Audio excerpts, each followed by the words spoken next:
What's up, guys? Welcome back. My name is Jeff, I'm owner of RDR Gear in Salt Lake City, Utah. If you don't know what we do at RDR, you can find out a couple different ways. 1, Instagram. 2, Facebook. 3, our website, rdrgear.com, on gear that we manufacture, gear that we sell, and the YouTube channel, of course, for gun reviews. We got 1911 today, so who do I bring to the stage? I actually called for something like Larry Vickers, but he was busy. He was unavailable. Unavailable, so I got the stand-in. The fact that I'm the next best thing, though, is pretty impressive. Oof. Next best thing, huh? Damn, that's bold statement. So, anyway, so the gun we got today, this is the new Springfield Ronin EMP 9mm EMP enhanced micro pistol. So even though it looks like a standard 1911, it is not. It is much slimmer. Imagine a 48-ish kind of vision, but in a 1911. The magazines are proprietary, which I was kind of bummed. Say that again? They are proprietary, right? And we'll get to that right now. So this is a Wilson 9mm magazine, and you'll notice how the two mags are significantly different. Wow. Yeah. So, but you do get a full-size grip still in the gun. It is a commander-ish length, heavy bull barrel, single-side ambi-safety. These are grips that are made narrower for the narrower frame. That's why the mainspring housing is so much thicker. Right? You notice that you mentioned that earlier, and you'll see how far forward the magazine is. Okay, can I back up? Mm-hmm. Okay, so I'm a 1911 snob. For anyone that Snob with to a watch capital this. S. Yeah. So, and I don't hide from that fact. I'm done trying to justify that I like nice 1911s. So, let me back up. So I've not shot this. This was literally a matter of I had to come see Crispy behind the camera, and I was like, oh, you know, I'll hang out for a sec while I'm here. So I've not shot this. I have no personal experience on it. My question is this: what's the intended purpose of that? They're kind of the enhanced micro pistols are basically, they came out the 911 a while back. So the EMP series basically is reducing overall length. So like Lisa is a big fan of 1911s, right? So if she wanted to carry something at her property or whatnot, that could be an option, right? Now, is it as refined as some 1911s? No. Even though the mags were proprietary, when I went on the website, they were in stock. They were $25. They shipped in 2 days. Are they 10 round? What are they? Yeah, 10-round magazines. Okay. Yep. So this is meant more with carry in mind? Yes, I think it's more of an EDC, lighter weight, reduce a little bit of the overall weight. So it's lightweight, I give you that. Proprietary mags on a 1911 that's a hard pass for me. I think Like what? in the EMP, it's kind of like SIG's whole thing with doing their enhanced mags or their elite magazines. It's kind of weird why they do this. But SIG makes guns that the very nature of them are their own guns. True. Like true. That shit's been around for 110 years. I agree, and that is kind of when SIG came out with the TAC Ops, right, doing the square slide. That was a turd. Nothing supported holster-wise and whatnot. But at the end of the day, the gun shot well today. I get it, but now you are looking at things that would be the one gunsmith, one gun mindset, right? That's mass-produced production pistol. You know, 4 carry gun. I think that gun retails for like $750. So it's not a bad option. It shot well, but again, if you had to, you know. Who else makes a lightweight commander that doesn't break the 2G mark? I would have to look, in all fairness. I don't know off the top of my head. Okay, so you could go like a Springfield Champion, right? Commander, the loaded series that are in the 13 to 14 range. There's probably something from, I think STI might still make something in the single stack? In the single stack, I think. But, you know, it does not everybody who, but I do agree. There is a segment of the market that just want, we see the comments on the TSOS, in the Garrison. There are some group of people out there who just simply want their first 1911. I don't think that's wrong. And if you only had 700 today, doesn't mean you couldn't take that gun, send it off to somebody. You know, if Alchemy was going to take in a gun and said, hey, I got a $1,000 budget to tune this gun, right? You could throw some cocking serrations, maybe something. Buy a better gun at that point. I agree. But at the end of the day, it's the same thing why people do hot rods. But So it's okay. 1750.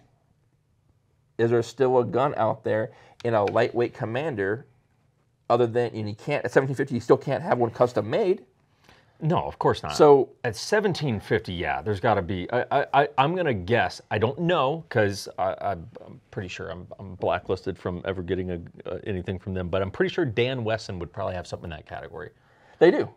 So But a Dan Wesson, it's like buying a SIG 1911.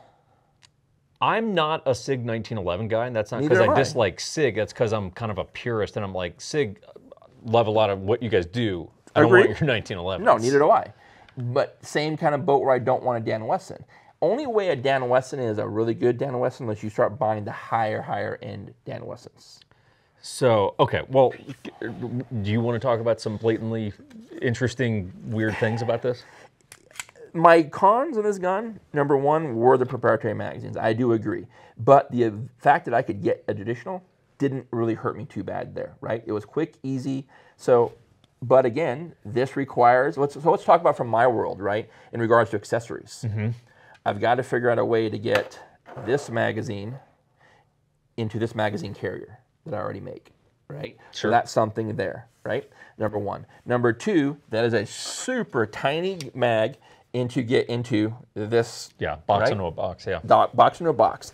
And what if I want a Magwell? Is there a Magwell out there for the EMP magazine? Don't know. What if I wanted different grips? I highly doubt it because that's such I agree. a unique right? grip. I think this is something like I could see. I got an attorney buddy who is not very a gun guy, but he likes flashy, cool, sexy stuff. If I gave him this pistol in some kind of an ostrich holster, he'd probably take my court case for free when I have to like maybe fire Crispy or bury him in a hole somewhere, right? So, Yeah. I mean, but he likes it. Crispy liked the cosmetic feature of it, right? He did? Yeah. Behind the camera, he did? Yeah. He liked the, I mean, if you look at the gun as a whole, just aesthetically, right? It's The not bad. lines are clean. The small badging, I kind of like the whole little stamp of Ronin, the kind of new thing. But Springfield's are doing this whole revamp of 1911s. The Emissary, the Ronin, the Garrison. They probably got more coming at SHOT Show. Right? Probably. But it's kind of, I look at it as kind of like the STI. You're not making new guns. You're going in the back and pulling parts off the wall, slapping them together, renaming it, and saying, here are new guns. Yes. Yeah, there's nothing, well, I don't know about the frame and the grip just being, I guess, smaller. Maybe that is a new thing. I don't know. The EMP's been around. They have different versions of this, and they do have different EMP featured pistols. Okay. But because what's weird is when I did order this pistol, I did it blind. My RSR rep's like, hey, I got this Ronin in. I thought it was a Ronin operator, a full-size standard pistol. I did not know it was the EMP run. He didn't tell me that part of it, which doesn't matter to me. At the end of the day, this was something that I think it fits our series of guns we've been doing in regards to those customers who are regular Joes, first timers who do want something in regards to having a 1911. I think if you're going to go that route, something that it could have done is at least throw an ambi safety on there so it would fit both demographics, right and left. Yeah, ambi safety would be nice. I mean that would raise the purchase price. I would certainly But assume. what? Maybe $40? You know? Yeah, probably in terms of cost if they were doing it. So if a lefty shoot, man, that safety, that is like almost too loose on that safety. Where it's like someone with a fat hand could just nudge that thing up. And a lefty, maybe. You could. I would not, but you could. Ambi safety would be great.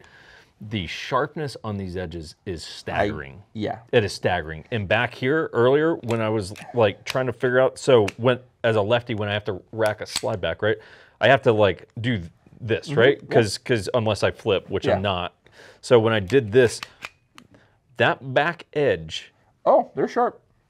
I could kill you by stabbing you in the neck and just sawing your neck off with that. That is insanity. And So- all of these edges are nuts. So you guys at home, that's something that I didn't get to yet, but I would like to see, I even thought about going to some of my local dealers to see if there was another one on a shelf somewhere, because you guys can't see it. And I thought about taking the gun apart and literally trying to cut a tomato. But these edges right here are like when you grab a dull kitchen knife and you get that kind of draggy scrape edge, that's exactly what they feel like.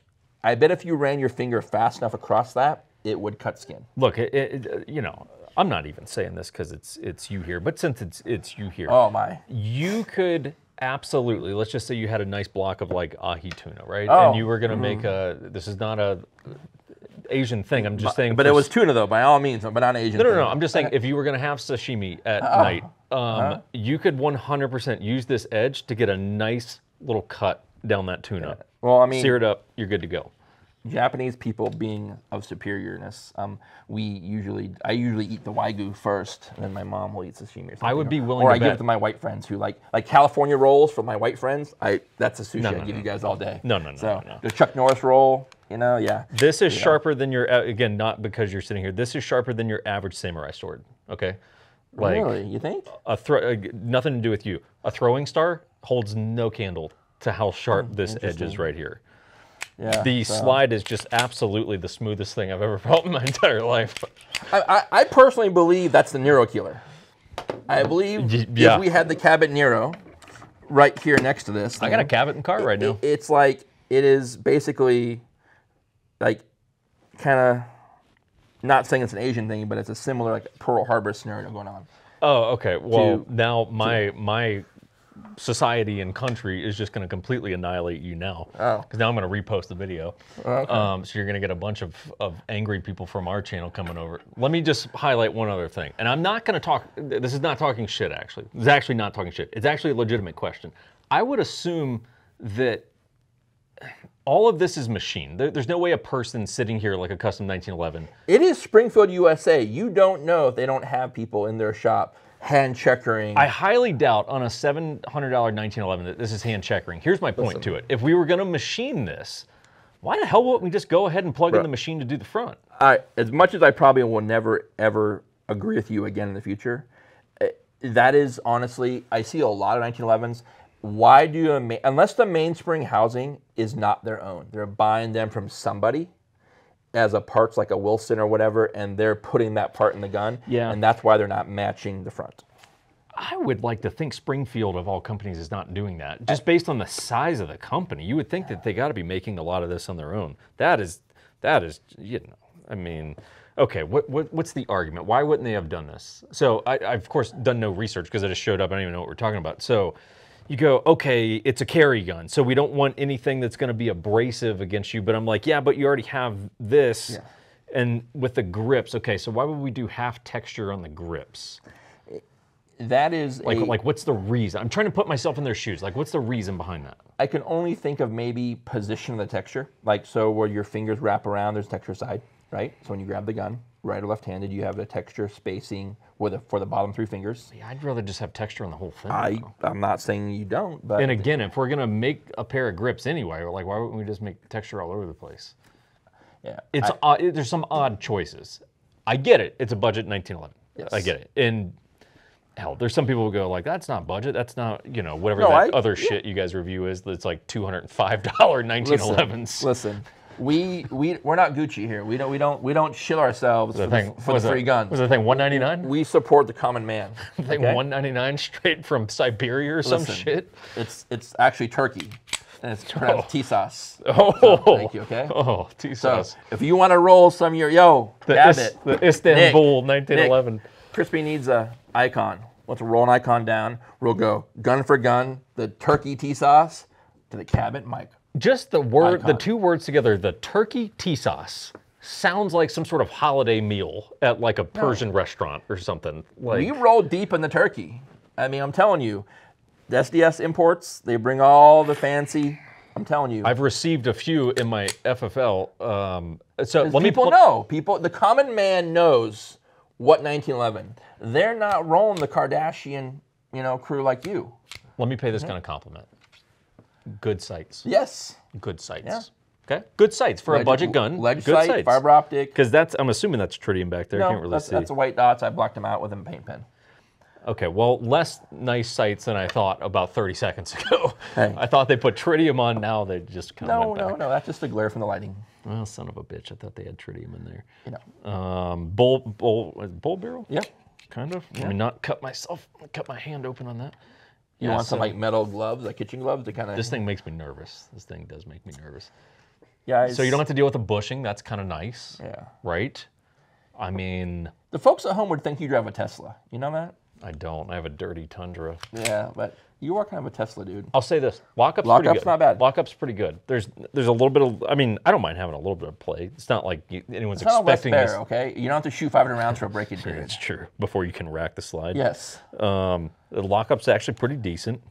I mean, look, if you're going to call it a budget 1911, you got to go, well, it's a budget 1911. What do you expect? It's not going to be a, hand-fit, crazy piece of hardware. So, There what, are seven? more... Seven-ish?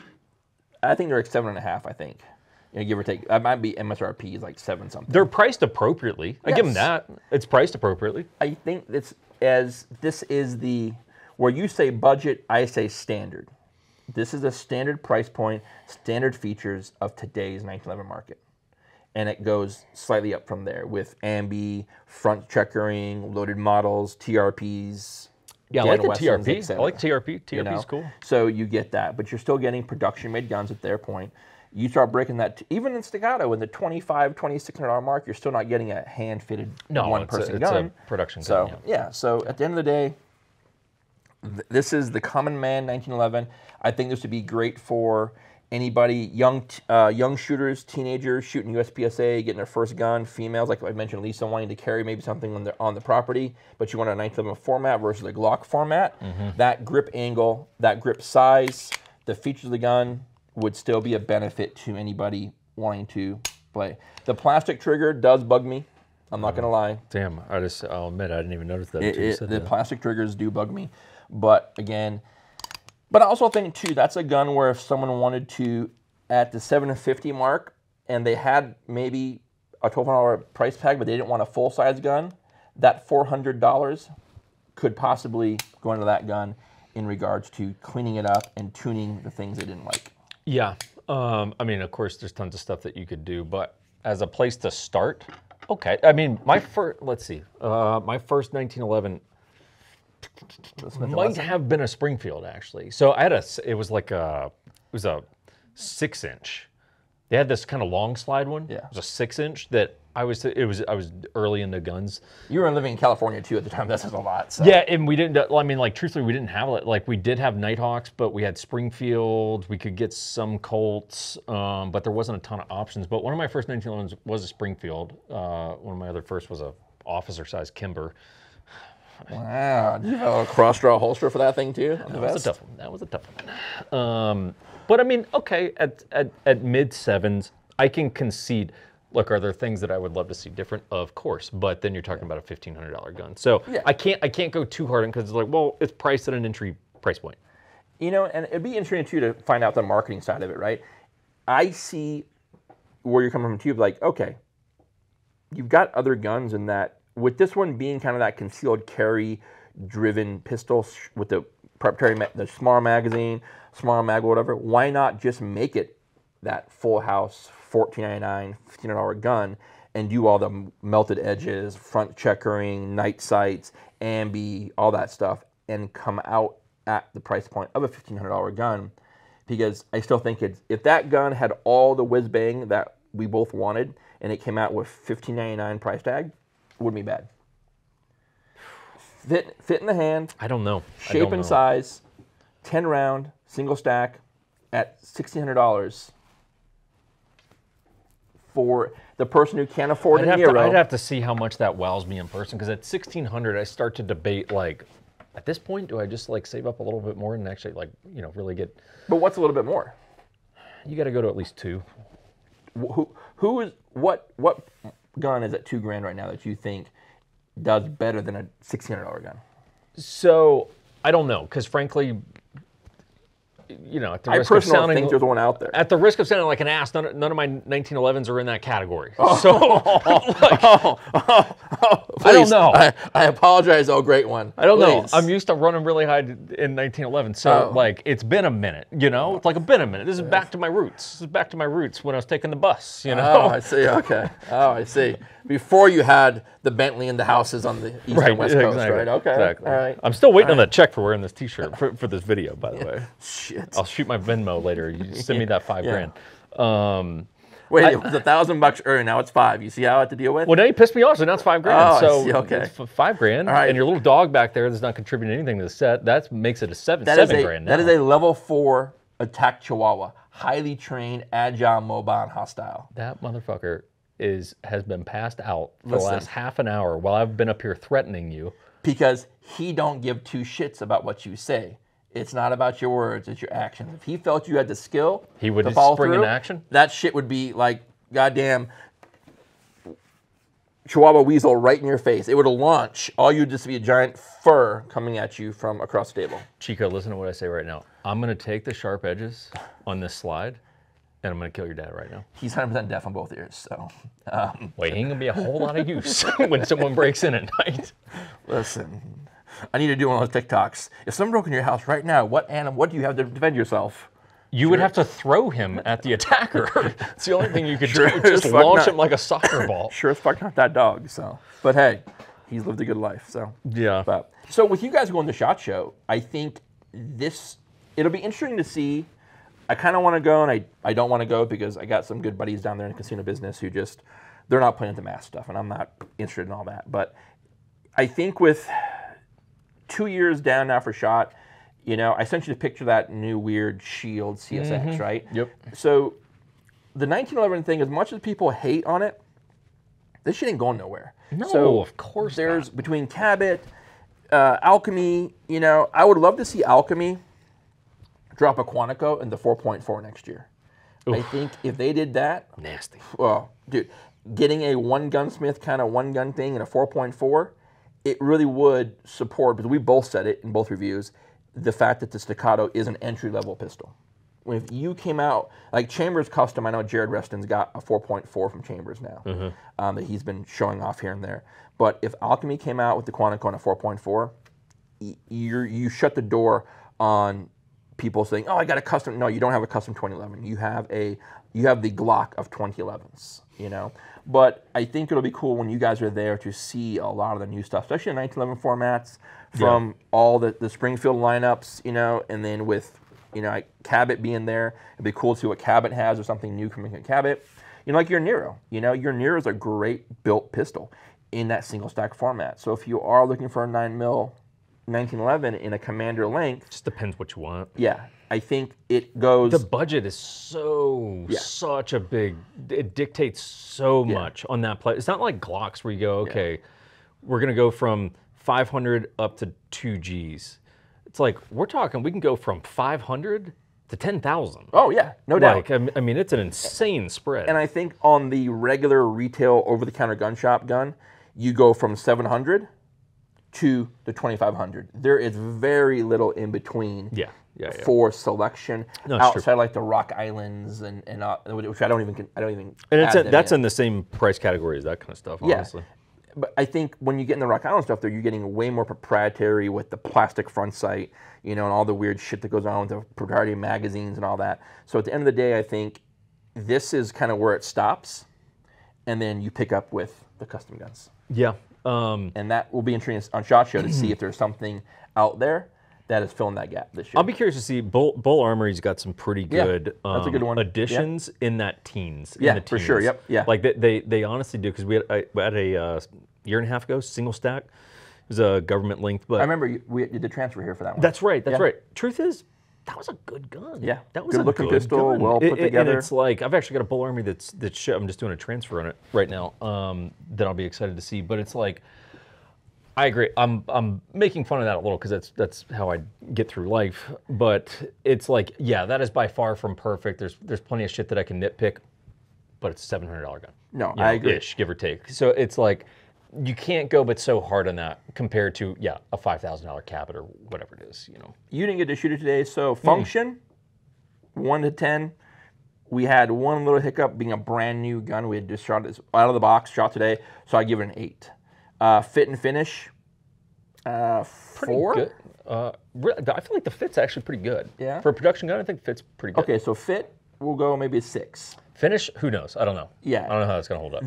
The sharp edges, when I say fit and finish, I talk slide to frame fit, sharp edges, all that kind of stuff. So there is something to be said, and I think honestly, today with Jake here kind of pointing out some stuff as well, and not being pretty serious on the overall product, this is a prime example of a production-built pistol. Mm-hmm.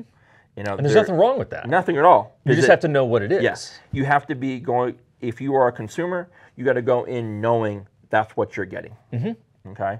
So, and at the end of the day, I still feel this is a great entry gun and a good platform building gun. You've seen the last couple of reviews I've done. I think a lot of us are tinkerers and like to put stuff together and build and add on. This is another great option where you can literally take this gun out the box, pull it apart, send one piece to somebody else, somebody other piece. Like taking this pistol, tune it up a little bit, fix up the frame, cut the sucker with a 507K, it might be kind of cool, right? It'd be fun. Again, you have to realize that it's like, are you the guy who buys the classic car and continues to build, or do you go to one of the auctions and go drop 200 grand on your custom Cuda or Mustang or whatever, and you get that car of your dreams, one-stop shop? It's the question you have. So, guys, as always, I appreciate Jake for coming by. I'm going to kick his ass out now. He's kind of served his purpose. Fuck that $5,000 shit. This shirt was a gift.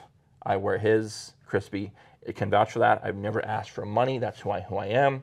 I do this service for my friends.